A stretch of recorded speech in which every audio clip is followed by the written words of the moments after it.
GST సంస్కరణలు, పన్ను రేట్ల తగ్గింపు ప్రయోజనాలు సాధారణ ప్రజలకు పూర్తి స్థాయిలో ఖచ్చితంగా అందుతాయని కేంద్ర ఆర్థిక మంత్రి నిర్మలా సీతారామన్ ప్రకటించారు. ఇందుకోసం తగిన చర్యలు చేపడతామని చెప్పారు. సంస్కరణలు అమల్లోకి వచ్చే ఈ నెల 22వ తారీఖున తర్వాత ప్రభుత్వానికి చాలా పని ఉందని, అదో పగడ్బందీ నిఘా కార్యక్రమాన్ని తెలిపారు.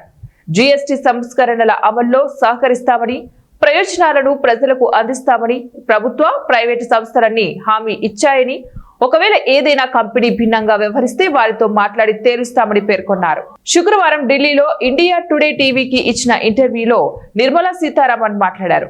దేశంలో సాధారణ, మధ్యతరగతి వారి కనీస అవసరాలు, ఆంక్షలను దృష్టిలో పెట్టుకుని జీఎస్టీ సంస్కరణలు తెచ్చాం. ప్రస్తుతం 90% పైగా వస్తువులు, 5% పన్ను పరిధిలోకి వచ్చాయి. 1% వస్తు సేవలపై మాత్రమే 40% పన్ను ఉందని చెప్పారు. పన్ను తగ్గింపు ఫలాలు సాధారణ ప్రజలకు ఖచ్చితంగా చేరుతాయన్న విశ్వాసంతో ఉన్నామని, ఇందుకోసం కొన్ని నెలలు పర్యవేక్షణ కొనసాగుతోందని తెలిపారు. ధరల తగ్గింపును క్షేత్రస్థాయిలో ఎంపీలు పర్యవేక్షిస్తారన్నారు.